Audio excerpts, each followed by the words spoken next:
गंगा किनारे बसे छोटे से गांव में भोला नाम का एक गरीब आदमी रहता था। भोला की जिंदगी संघर्षों से भरी थी। वह बचपन से ही मेहनत करता आ रहा था, लेकिन गरीबी उसका साथ नहीं छोड़ रही थी। उसके माता पिता खेतों में मजदूरी करते थे और जब वह भी उन्हीं की तरह मजदूरी करने लगा। भोला की शादी कम उम्र में हो गई थी और कुछ सालों में उनके 2 बच्चे हो गए। परिवार बढ़ने के साथ खर्चे भी बढ़ने लगे, लेकिन मजदूरी से घर चलाना मुश्किल हो रहा था। कई बार पेट भरने के लिए सिर्फ पानी पीकर ही सोना पड़ता। एक दिन जब भोला को काम नहीं मिला तो वह उदास होकर गांव के चौपाल पर बैठ गया। वहीं एक बूढ़े दादाजी बैठे थे, जो गांव के सबसे समझदार इंसानों में से एक थे। उन्होंने भोला से पूछा, बेटा इतना उदास क्यों है?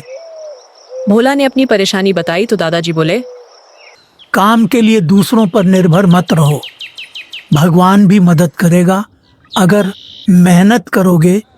भोला को उनकी बात दिल को छू गई। उसने सोचा कि क्यों ना अपनी चाय की दुकान खोली जाए। मगर दिक्कत यह थी कि उसके पास पैसे नहीं थे। उसने अपनी पत्नी से इस बारे में बात की। विमला ने अपने बचाए हुए कुछ पैसे भोला को दिए और गांव के एक दोस्त से उसने थोड़ा और उधार लिया। भोला ने गांव के चौपाल के पास एक पुराना लकड़ी का ठेला खरीदा और चाय बनाने का सामान जुटाया। पहले ही दिन उसने बड़ी मेहनत से चाय बनाई और राहगीरों को पिलाई। शुरुआत में ग्राहक कम आए, लेकिन उसकी चाय की खुशबू और स्वाद धीरे धीरे लोगों को आकर्षित करने लगी।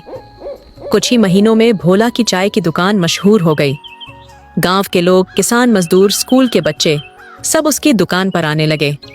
भोला हर ग्राहक से प्यार से बात करता और उन्हें चाय के साथ अपनापन भी परोस। हालांकि सफलता इतनी आसान नहीं थी। कई बार पुलिस वाले उससे दुकान हटाने को कहते, तो कभी गांव के बड़े लोग उसे तंग करते, लेकिन भोला ने हार नहीं मानी। उसने धीरे धीरे पैसे बचाए और पक्की दुकान बनाने की सोची। कुछ सालों बाद भोला ने अपनी छोटी सी पक्की दुकान बना ली। अब उसकी दुकान पर बिस्कुट, समोसे और ब्रेड पकड़े भी मिलने लगे। उसका परिवार खुशहाल हो गया। बच्चे स्कूल जाने लगे और पत्नी को भी उसने दुकान में मदद करने के लिए साथ रखा। एक दिन वही बूढ़े दादाजी फिर से उसकी दुकान पर आए। उन्होंने मुस्कुराते हुए कहा, बेटा मैंने कहा था ना कि मेहनत करने वालों को भगवान भी मदद करता है। भोला ने कहा, दादाजी आपकी बात ने मेरी जिंदगी बदल दी।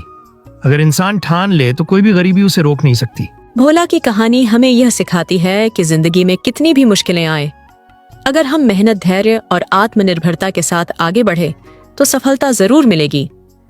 एक छोटे से गांव में सोहन नाम का एक किसान रहता था। उसके पास एक छोटा सा खेत था जिसमें वह अपनी पत्नी गीता के साथ मिलकर खेती करता था। उनके एक बच्चे थे। सोहन दिन रात मेहनत करता था, लेकिन उनकी मेहनत का फल कभी अच्छा नहीं निकलता था। बारिश कम होती थी तो सूखा पड़ जाता था, ज्यादा बारिश होती थी तो फसलें बर्बाद हो जाती थी। एक दिन सोहन खेत में काम करते हुए उदास हो गया। सोहन, तुम इतने उदास क्यों हो? गीता, हम कितनी भी मेहनत कर ले, हमारा भाग्य साथ नहीं देता। हमारी फसलें कभी भी अच्छे से नहीं उगती हैं। लगता है कि हम इस गांव में कभी खुशहाल नहीं हो पाएंगे। सोहन, हार मत मानो। हमने इतनी मेहनत की है, हमें निराश नहीं होना चाहिए। हमें नए तरीके से खेती करने की कोशिश करनी चाहिए। नए तरीके से कैसे? हमारे पास तो कोई पैसा नहीं है कि हम नई तकनीक खरीद सके। हम गांव के सरकारी स्कूल में जाकर कृषि वैज्ञानिकों से सलाह ले सकते हैं। शायद वे हमें कुछ अच्छे सुझाव दे सके। सोहन को गीता की बात अच्छी लगी।